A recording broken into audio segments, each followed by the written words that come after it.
अस्सलाम वालेकुम स्टूडेंट्स, क्या हाल है आपके? ठीक हैं, खैरियत से हैं? और कैसा चल रहा है आप सबका रमज़ान? ठीक चल रहा, खैरियत से चल रहा है? अच्छा जी। 2D ट्रांसफॉर्मेशन और 3D ट्रांसफॉर्मेशन हमारी कंप्लीट होगी थी। उसमें जो चीज़ें हमने देखी सारा इमेज के साथ, जिस तरीके से हम मैनिपुलेशंस और मॉडिफिकेशंस और चेंजिंग्स कर सकते हैं, वो तमाम चीज़ें हमने देखी। अच्छा, अब आगे जो चीज़ हमने पढ़नी है, स्टडी करनी है, वो थोड़ा सा इमेज इन्हेंसमेंट को हम लोग इंशाल्लाह डिस्कस करेंगे। और फिर उसके बाद कुछ एक दो चीज़ें और देखेंगे। वो करने के बाद हमारा कोर्स इंशाल्लाह कंप्लीट हो जाएगा। इमेज इन्हेंसमेंट बेसिकली सबसे, जिसे आप कह लें कि इम्पॉर्टेंट और very very very essential and fundamental, जिसको कह लें आप, कि इमेज और कंप्यूटर ग्राफिक्स में फील्ड है ये। इसमें बेसिकली हम इमेज की क्वालिटी को बेहतर करने के लिए इन्हेंस नहीं कर रहे होते। बेसिकली इमेज को लिखा तो इमेज इन्हेंसमेंट हुआ है, लेकिन इसमें एक चीज़ को आप जहन में रखिएगा। इसमें तो एक तो हम टेक्निक्स देखेंगे कि हम इमेज इन्हेंसमेंट की स्पेशल फ़िल्टर्स हैं, फोरियर ट्रांसफॉर्म या मुख्तलिफ चीज़ें जो कुछ भी हैं, उनके थ्रू हम कैसे इमेज को इन्हेंस करते हैं। First thing is this, how to enhance the image, what techniques we will use to enhance the image. अच्छा, इन्हेंसमेंट का मतलब एक तो ये समझ लें आप, कंप्यूटर ग्राफिक्स या इमेज प्रोसेसिंग की फील्ड में इन्हेंसमेंट का मतलब जो कुछ आप सोच रहे हैं वैसा नहीं है। आपके जहन में भी होगा कि इन्हेंसमेंट का मतलब है कि इमेज को बेहतर करना। इन्हेंसमेंट का मतलब कंप्यूटर ग्राफिक्स की टर्म्स में बेसिकली जनाब ये होता है कि आपके इमेज को डिज़ायर्ड आउटपुट की तरफ लेकर आना। हो सकता है कि कोई इमेज आपकी नज़र में बेहतर ही हो, बेहतर ना हो, लेकिन जो डिज़ायर्ड आउटपुट है, जो रिक्वायर्ड आउटपुट है, उसमें वो बेहतर हो। लेट्स सपोज मैं आपको एक एग्जांपल देता हूँ। हम एक इमेज लेते हैं किसी भी कंपोनेंट का, किसी भी चीज़ का। मेडिकल फील्ड में आप देख लें, मेडिकल फील्ड में जब हम उसका इमेज लेते हैं तो उसको अंडरस्टैंड करने के लिए कलरफुल इमेज जो है हमारे लिए काफ़ी नहीं होता, हमें उसका नेगेटिव जनरेट करना पड़ता है। जब नेगेटिव जनरेट करते हैं तो उसमें जो हमारी कंसर्न्ड रिक्वायरमेंट है, जो कंसर्न्ड इंफॉर्मेशन है, जो कि हम डिग आउट करना चाहते हैं, वो नेगेटिव में ज़्यादा प्रोमिनेंट हो जाती है। जैसा कि आप एक्सरेज देखते हैं, एक्सरेज सब ने देखे होंगे। एक्सरे में भी बेसिकली एक इमेज लिया जाता है। एक्सरे में अगर हम कलरफुल इमेज लें तो हमारे लिए एक्सरे किसी फ़ायदे का नहीं है, किसी काम का नहीं है। लेकिन अगर हम अपने शऊर से देखें तो एक्सरे बजाते खुद एक इन्हेंस्ड इमेज नहीं होता, वो एक वेस्टेड इमेज होता है। हमारी नज़र में तो इन्हेंस्ड इमेज वही है जो कि जिसमें ज़्यादा पिक्सल्स हों और जिसमें ज़्यादा रेजोल्यूशन, ब्राइटनेस हो, कंट्रास्ट हो और ज़्यादा अच्छा प्रोमिनेंट हो, उसको हम इन्हेंस्ड इमेज कहते हैं। लेकिन कंप्यूटर ग्राफिक्स में ऐसा नहीं होता। कंप्यूटर ग्राफिक्स में इन्हेंस्ड इमेज का मतलब, इन्हेंस्ड इमेज का मीनिंग ये होता है to get the desired output, to get the desired image. Enhancement अगर मैं लिखूं, to get the desired output और इमेज। अब बाज़ औक़ात इसके लिए हम उसकी क्वालिटी को इंक्रीज़ कर रहे होंगे और बाज़ औक़ात क्वालिटी को डिक्रीज़ कर रहे होंगे। ये डिपेंड करता है रिक्वायरमेंट पे कि हमारी रिक्वायरमेंट क्या है, सिनेरियो क्या है, उसके मुताबिक हम उसकी इन्हेंसमेंट करते हैं। पहली तो चीज़ ये होगी कि आपको इन्हेंसमेंट के बारे में पता होना चाहिए कि क्या होता है। अब मैं आता हूँ कि इसकी कुछ टेक्निक्स क्या हैं, थोड़ा सा इसके बारे में और हम देखते हैं चीज़ें।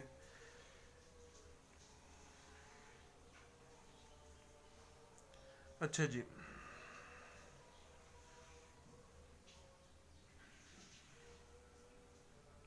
इसमें दो चीज़ें होती हैं।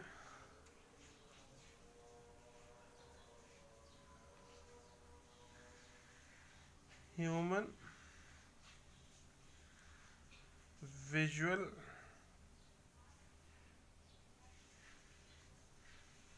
सिस्टम और ऑब्जर्वर्स एक्सपीरियंस।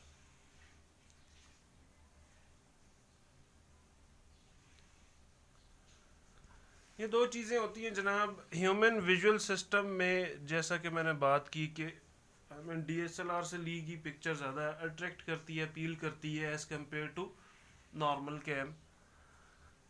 ये हमारा ह्यूमन विजुअल सिस्टम है कि ह्यूमन विजुअल सिस्टम को क्या अच्छा लगता है।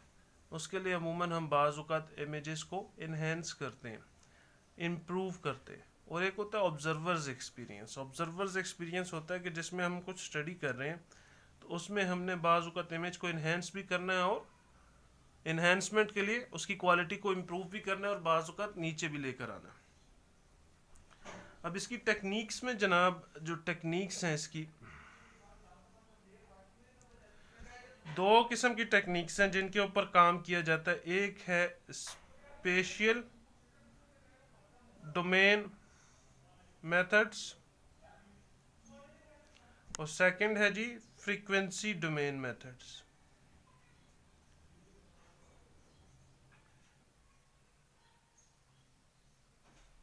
फ्रीक्वेंसी डोमेन मेथड्स, इनके बारे में मैं पहले बता देता हूँ आपको ये क्या चीज़ें होती हैं, फिर इसके अंदर जो टेक्निक्स या स्टैंडर्डाइज्ड मेथड्स पाए जाते हैं उनको हम क्विकली रिव्यू करेंगे। ताकि हैं तो ये काफ़ी बड़ी फील्ड, इसमें मैथमेटिकल फॉर्मूलेशंस हैं, काफ़ी ज़्यादा कैलकुलेशंस हैं, लेकिन उनकी तरफ मैं आपको नहीं लेकर जाऊंगा। एटलीस्ट आपको इसका इंट्रो दूंगा मैं कि इंट्रो पता हो आपको। इसकी एग्जांपल्स की तरफ नहीं मैं आपको लेकर जाऊंगा क्योंकि वो आप लोगों के लिए काफ़ी एडवांस लेवल हो जाएगा, कॉम्प्लेक्स हो जाएगा। इनिशियल अंडरस्टैंडिंग आपको पता होनी चाहिए कि क्या क्या इमेज की दुनिया में हो रहा है। तो बाकी अगर कोई स्टूडेंट इसको अगर मैथमेटिकल कैलकुलेशन और फॉर्मुलेशन को करना चाहता है तो उसके लिए मैं मौजूद हूँ। हम उसको अलग से बैठ के कर लेंगे, पूरी क्लास के लिए वो नहीं होगी क्योंकि वो थोड़ी सी कॉम्प्लेक्स है। आपको खुद भी आइडिया हो जाएगा जब हम पढ़ेंगे ये चीज़ें, इसके स्टैंडर्डाइज्ड टेक्निक्स और मॉडल्स को पढ़ना शुरू करेंगे तो आपको पता चल जाएगा। लेकिन उन तमाम स्टैंडर्डाइज्ड टेक्निक्स और मॉडल्स की जो ब्रॉड कैटेगरीज हैं, ब्रॉड हेड्स हैं, जो लीडर्स हैं, वो बेसिकली दो टाइप्स हैं। The one is spatial domain method and the other is frequency domain method. Spatial domain method जनाब होता ये है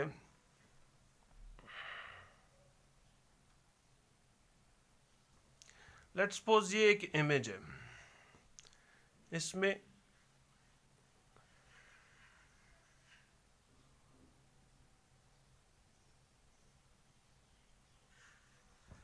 पिक्सल्स हैं। इन पिक्सल्स की कंपोजिशन से ये इमेज बन रहा है। अब ये जितना इमेज है इसकी जो स्पेस है इसको हम स्पेशियल कहते हैं, इसको स्पेशियल कहते हैं। इस कंप्लीट उसको स्पेशियल कहते हैं। अब डोमेन क्या होगी हमारे लिए? Spatial domain method. अब इस इमेज की जो पिक्सल्स हैं तमाम को, अब लेट्स सपोज अगर हम पूरे इमेज को कैलकुलेशन करना चाह रहे हैं, इसमें इन्हेंसमेंट करना चाह रहे हैं, तो तमाम पिक्सल्स को हम कंसिडर करेंगे। अगर जस्ट एक पार्ट को इमेज के, लेट्स सपोज इस इतने से पार्ट को कंसिडर करना चाह रहे हैं, तो इसमें जो पिक्सल्स फॉल कर रही हैं उनको कंसिडर करेंगे, पहली चीज। अच्छा, कंसिडर करेंगे कैसे और उसका मेथड क्या होगा, ये मैं इसकी तरफ आता हूँ। सबसे पहली बात ये समझ लें कि जी हर पिक्सल की जो वैल्यू होती है, कलर रेंज होती है, वो 1 से लेके 255 तक होती है।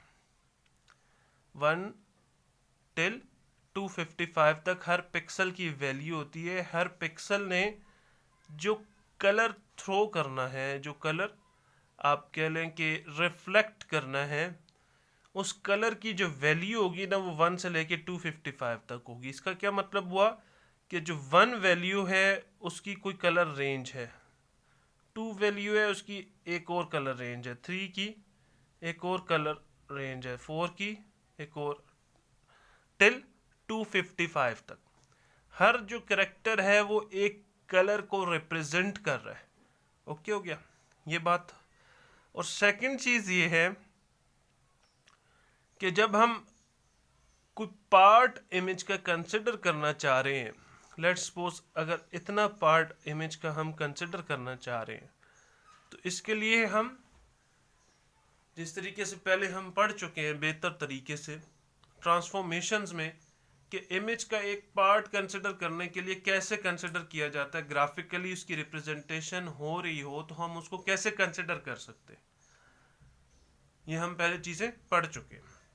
ठीक है, उस पार्ट को कंसिडर करने के बाद इनिशियली जो है जनाब उसकी जो पिक्सल्स हैं, उन पिक्सल्स की जो वैल्यूज हैं उनको गेट किया जाता है।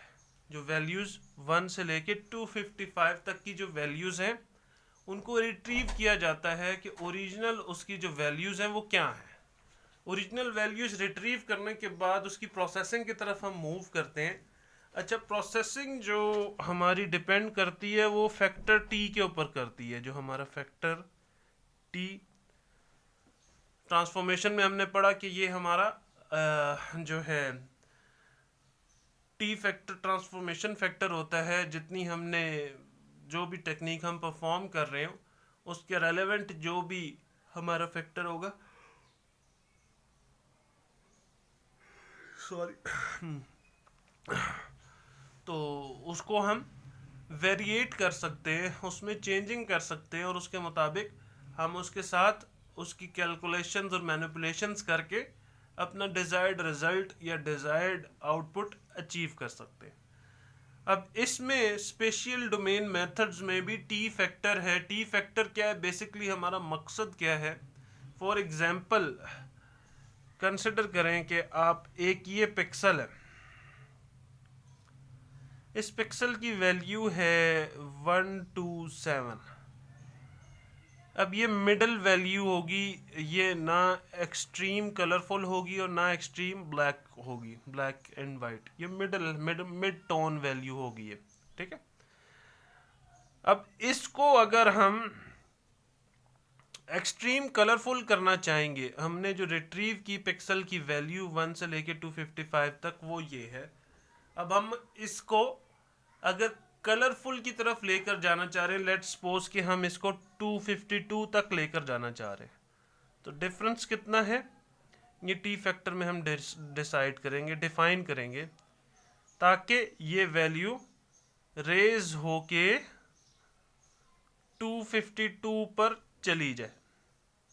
अगर हम इसको दूसरी साइड पर ले जाना चाह रहे हैं, लेट्स सपोज कि हम 10 पे लेकर जाना चाह रहे हैं, तो हम इसमें टी में इसको डिफाइन करेंगे और इसको 10 की तरफ वेरिएट कर देंगे।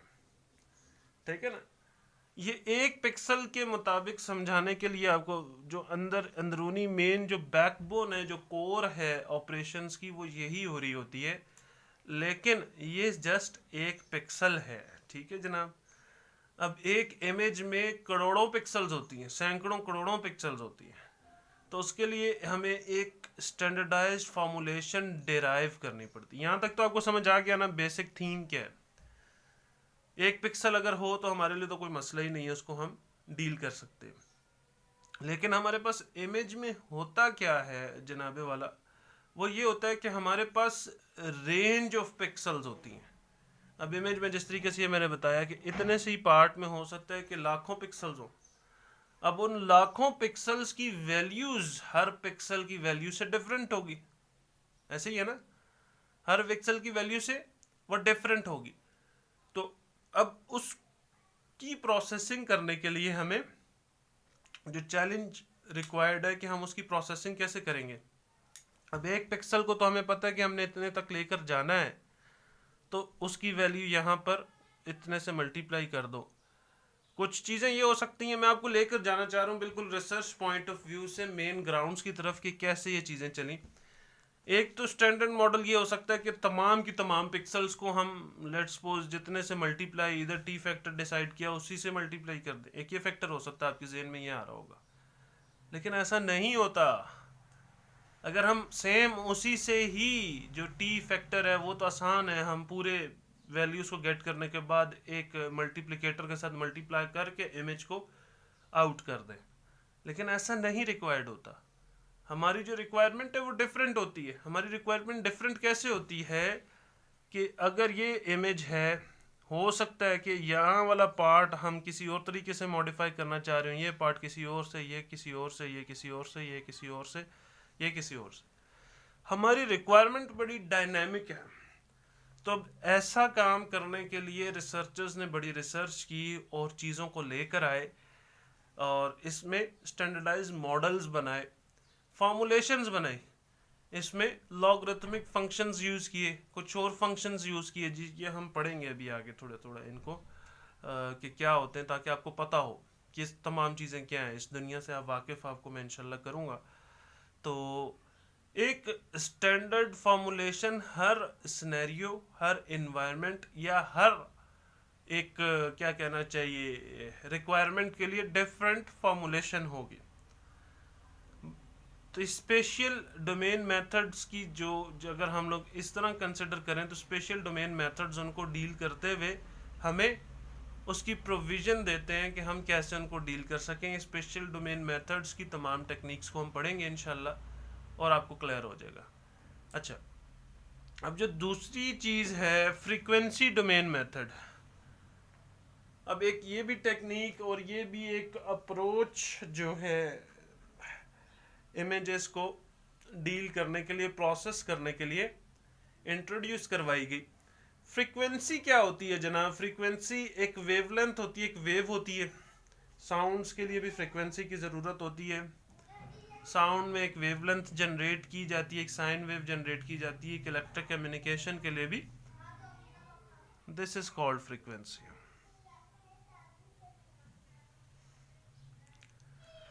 आज तक आपने साउंड्स में देखी होंगी ये फ्रीक्वेंसीज, लेकिन आपके लिए अभी नॉलेज में इजाफा होगा। इमेजेस में भी हम फ्रीक्वेंसी के थ्रू इमेजेस को प्रोसेस करते हैं। कैसे करते हैं? अब कुछ इमेजेस ऐसे होते हैं कि इसको हिस्टोग्राम प्रोसेसिंग कहते हैं, आगे ये चीज़ें आपको क्लियर होंगी। कुछ इमेजेस ऐसे होते हैं कि उसमें जो क्या कहना चाहिए वेरिएशन जो है, उसमें जो डायनामिक्स हैं वो काफ़ी ज़्यादा होते हैं। जिस तरीके से मैंने ये इमेज बताया आपको, तो कुछ ऐसे इन्वायरमेंट्स हमारे पास आ जाते हैं कि उन इन्वायरमेंट्स को, उन केसेस को डील करना with this spatial domain method possible नहीं रहता। तो फिर हमें फ्रीक्वेंसी डोमेन मेथड से उनको डील करना पड़ता है। कैसे डील करते हैं? बेसिकली हमारी ये जो वेव है दो वैल्यूज़ को रिप्रेजेंट करती है, एक बॉटम वैल्यू है और एक टॉप वैल्यू है। एक बॉटम वैल्यू और एक टॉप वैल्यू है। इसको रिप्रेजेंट करिए कंटिन्यूअस चेंज। मैं ये कहना चाहूँगा कंटिन्यूअस चेंज को रिप्रेजेंट करती है एक वेव। अब ये स्पेशल में आप देखें, स्पेशल में क्या था? स्पेशल में विद हेल्ड चेंज था, स्टेबल, जो कि स्टिक्ड चेंज है, स्टिक्ड वेरिएशन है। इसमें अगर हम अब इसमें चीज़ों को अगर डायनामिक्स ज़्यादा हो जाए तो उनको डील करना, मैनिपुलेट करना, प्रोसेस करना डिफ़िकल्ट हो जाता है। क्योंकि अगर वेरिएशन ज़्यादा हो, एक जगह से हम करेंगे तो दूसरी जगह पर बिल्कुल ऑपोजिट वैल्यू आएगी। एक जगह पर ये है, दूसरी जगह पर बिल्कुल ऑपोजिट है, ये है फिर ऑपोजिट है, ये है फिर ऑपोजिट है, तो वो हमारे लिए डिफ़िकल्ट हो जाएगा। इसके मुकाबले में जो फ्रिक्वेंसी वेव है वो एक कंटिन्यूस चेंज का नाम है। ठीक है, तो इसमें सबसे बड़ा चैलेंज, जो सबसे पहली चीज़ आती है, हमें इमेज को, जो भी इमेज है उसको कन्वर्ट करना होता है एक वेव में, एक फ्रीक्वेंसी में उसको कन्वर्ट करना होता है। वो कि कैसे किया जाता है? इसके लिए फोरियर ट्रांसफॉर्म हम परफॉर्म करते हैं। फोरियर ट्रांसफॉर्म के बारे में मेरे भाई आप अभी इतना ही जहन में रखें कि ये एक टेक्निक है जिससे हम इमेज को एक वेव में, एक फ्रीक्वेंसी में कन्वर्ट करते हैं। ठीक है, for now it's enough for you. ठीक है, ये फोरियर ट्रांसफॉर्म परफॉर्म कैसे किया जाता है, ये टेक्निकल एक अप्रोच है, मैथमेटिकल फॉर्मूलेशन है, पूरी क्लास के लिए ये नहीं है। ये जो सीखना चाहे वो मेरे पास आ जाए, मैं उसे सिखा दूंगा, मसला कोई नहीं। लेकिन पूरी क्लास के कोर्स कंटेंट में मैं इसे शामिल नहीं करना चाहता। कुछ सीखना चाहे तो मैं बता दूंगा। फोरियर ट्रांसफॉर्म के थ्रू जनाब हम इस इमेज को उठा के हम फ्रीक्वेंसी में चेंज करते हैं, ठीक है। जब फ्रीक्वेंसी में चेंज हो जाता है तो फिर हमारी कैलकुलेशन और मैनिपुलेशंस उस हिसाब से हम जो ये टी फैक्टर है इसको पूरी साइन वेव के साथ हम मल्टीप्लाई करते हैं, या हमारी कैलकुलेशन होती है और उस लेवल पे उस पार्ट पे फ्रीक्वेंसी के वो चेंजिंग हो जाती है। अब ये फ्रीक्वेंसी हमेशा आपकी जब ये वाली वेव बनेगी ना, ये शो करिए कि आपके इमेज में बहुत ज़्यादा चेंजिंग है, वेरिएशंस है, वेरिएबल इन्वायरमेंट है इमेज का। अगर जहाँ पर सेम आएंगी चीज़ें वहाँ पर आपकी वेव स्टेबल होगी, जैसे मैं ये बना रहा हूँ।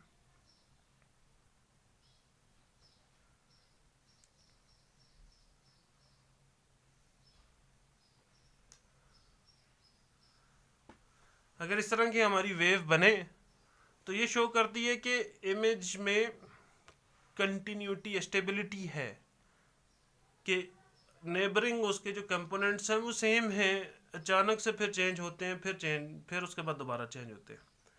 अब ये जो चेंज है ना मेरे भाई, इसको ये समझ लें कि ज़रूरी नहीं है कि ये अप्स एंड डाउन्स में हो। इस वेव की खूबसूरती ये है कि ये वेव बाज़ औक़ात, वो देखी हुई है ना आपने ईसीजी देखी है, नहीं देखी है, हार्ट की ईसीजी होती है, उसमें कितनी वेरिएशन होती है। मैं पेज और मज़ीद नहीं लगाना चाह रहा, मैं आपको यहाँ पर ही बताना चाह रहा हूँ। आपकी जो वेव है बाज़ औक़ात हो सकता है कि